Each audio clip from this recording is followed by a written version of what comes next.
Bueno chicos, ¿cómo andan? Último videito de articulaciones, ya vamos cerrándolo. Lo que quedaba ver de articulaciones era la vascularización. Lo que tenemos que decir de la vascularización de las articulaciones es que las mismas van a ser muy vascularizadas. O sea, van a tener una gran cantidad de arterias y una gran cantidad de venas. ¿Estamos? Y las arterias que son numerosas van a nacer en una red periarticular. O sea que va a haber una red que se encuentra por fuera de estas articulaciones y ahí es donde van a nacer las arterias que ingresan a la articulación. Además, cada una de estas arterias va a tener venas satélites. ¿Qué significa que tengan venas satélites? Bueno, las venas satélites son aquellas que acompañan a las arterias. O sea, todas las arterias van a estar acompañadas por venas. Y lo que hay que entender también es que en la cápsula articular, o sea, lo que rodea a esta articulación, va a tener gran cantidad de vasos linfáticos, que como habíamos visto, los vasos linfáticos van a ser también una red de vasos que lo que hacen es llevar los sobrantes de líquidos que quedaban por ese intercambio entre los capilares y el tejido circundante. ¿Se acuerdan que quedaba un líquido que era el líquido intersticial? Y ese líquido intersticial iba a ser tomado por estos vasos linfáticos y iba a ser vuelto a la circulación. ¿Perfecto? Eso nada más de vascularización. Y también estas articulaciones van a tener una inervación. ¿A qué nos referimos cuando decimos inervación? A nervios, o sea, los nervios que se van a encontrar en las articulaciones. Hay que decir que también estos nervios van a ser muy numerosos y van a acompañar a las arterias. O sea, los nervios también van a ser periarteriales, al igual que las venas que acompañaban también a las arterias, los nervios también las van a acompañar. Estos nervios no son propios de la articulación, o sea, no es que se dirigen directamente a la articulación, sino que estos nervios van a ir, se van a posar en piel, se van a posar en músculos, y de la piel y los músculos van a ir y van a rodear a la articulación. O sea que no son propias, no son nervios propios, sino que son como nervios prestados de la piel y de los músculos, pero sí son muy numerosos. Estas fibras nerviosas le conceden a la articulación gran sensibilidad. O sea que si nosotros, por ejemplo, tenemos un esguince de tobillo, un esguince de rodilla, nos va a doler un montón. ¿Por qué? Porque estas fibras del dolor son muy numerosas, o sea, hay en gran cantidad y están en la cápsula, están en la membrana sinovial y también se encuentran en los ligamentos. Bien. Además, esta inervación lo que nos va a dar es propiocepción. ¿Qué es propiocepción? Es la información que nos dan estos nervios de la posición y de los movimientos que nosotros realizamos con las estructuras anatómicas. Por ejemplo, yo ahora, sin verme la mano, sé que la tengo levantada, por ejemplo. Yo cierro los ojos, levanto la mano y digo, tengo la mano levantada. Y sí, es por la propiocepción esta que estamos diciendo. Yo les cuento, por ejemplo, los futbolistas o cualquier persona, yo por ejemplo, si se operan de ligamentos cruzados de la rodilla, esto es un ejemplo,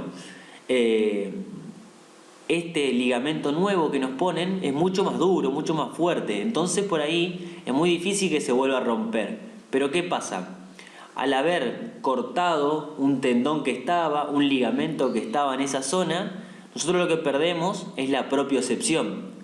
Entonces, nosotros al perder la propiocepción, la forma en que ponemos la rodilla para jugar de nuevo al fútbol, para jugar a cualquier deporte, es distinta, porque no tenemos tanto control del movimiento y de la forma en la que nosotros vamos a colocar esa rodilla. ¿Por qué? Porque perdimos la propiocepción. Al no tener tanto control, ahí surge el problema en que puede volver a romperse, por ejemplo el ligamento.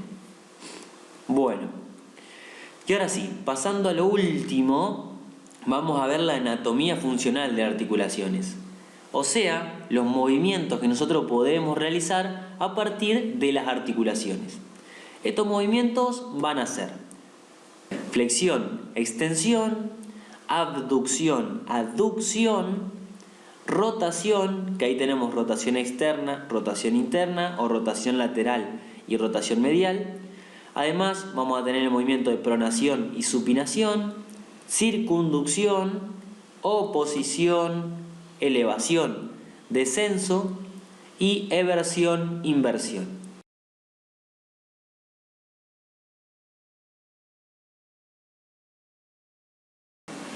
Bueno chicos, vamos con el primer movimiento. El primer movimiento que vamos a ver va a ser el movimiento de abducción y aducción. O sea, ¿qué significa abducción y aducción?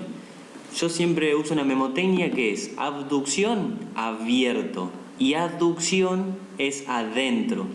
Entonces, abducción va a ser el movimiento, aquel movimiento que aleja una superficie corporal o un componente corporal del plano medio del cuerpo, ¿no? Y aducción es aquel movimiento que aproxima o lleva hacia el plano medio del cuerpo alguna superficie corporal o algún componente corporal, alguna parte del cuerpo. Bien, ahí vamos a ver el movimiento, cómo se realiza. Ahí vemos cómo el brazo se aleja del plano medio del cuerpo y después en la abducción, o sea, abierto, abducción aleja el plano medio del cuerpo y aducción es que lo lleva hacia el plano medio. Estos movimientos se pueden ver principalmente en hombro, como estamos viendo ahí, y también en la cadera. Bien, seguimos. Flexión, extensión ahora.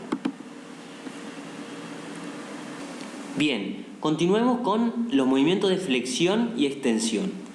¿Qué significa flexión? Va a ser aquel movimiento el cual va a unir dos componentes óseos, o sea, dos huesos, los va a acercar. Acercando estos dos huesos, lo que va a suceder es que el ángulo que se forma entre los mismos va a disminuir. Y la flexión y la extensión, perdón, va a ser el movimiento contrario, el cual este movimiento va a alejar a dos huesos entre sí y va a aumentar el ángulo entre los mismos. Ahí lo vamos a ver graficado y se puede ver bien el movimiento indicado. Estos movimientos van a estar principalmente en hombro, en codo, en muñeca, se lo puede ver en rodilla y también en tobillo. Además también podemos hacer el movimiento de flexo-extensión en el cuello, llevándolo hacia adelante y hacia atrás.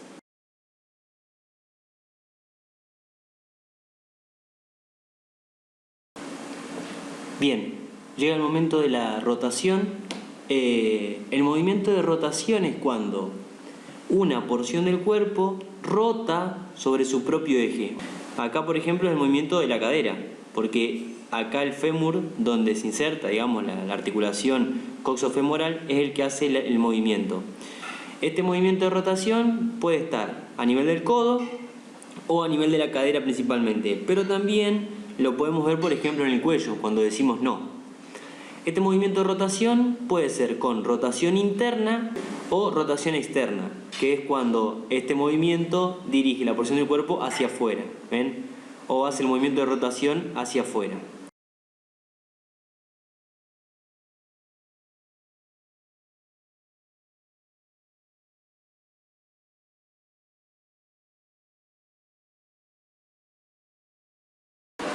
Bien, este es el caso de elevación o descenso.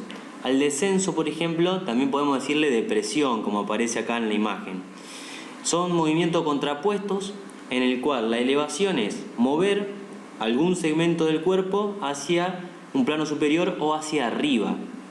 Y en la depresión o descenso es llevar o mover un plano del cuerpo, un segmento del cuerpo hacia abajo. Nada más.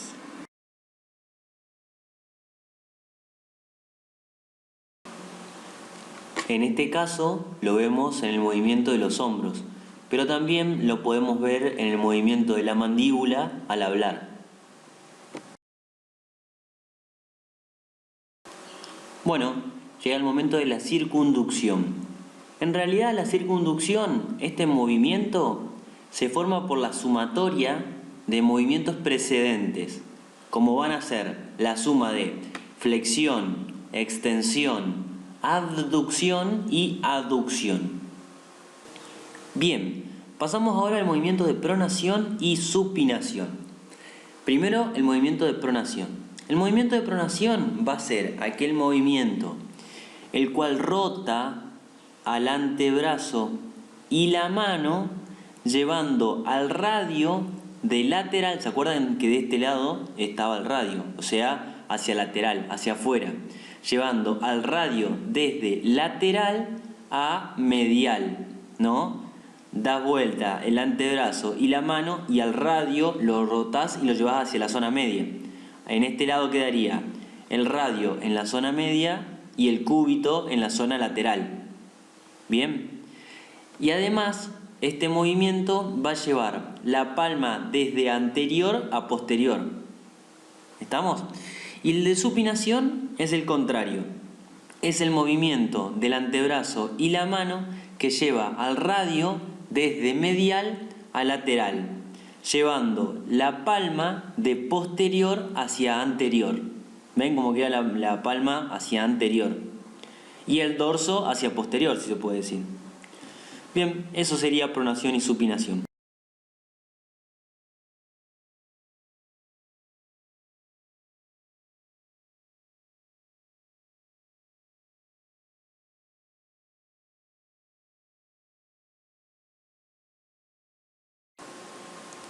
Bien, este es el caso de la eversión y la inversión. La eversión es aquel movimiento que aleja la planta del pie del plano medio, porque esto sería medial, esto sería lateral. Entonces es el movimiento que aleja la planta del pie del plano medio. Y la inversión es el movimiento contrario, es aquel movimiento que acerca la planta del pie al plano medio del cuerpo. Nada más. Por último, y para terminar los movimientos, vamos a ver lo que es la oposición. La oposición es oponer, como lo dice su nombre, o aproximar el pulpejo del pulgar al pulpejo de los otros dedos. Nada más.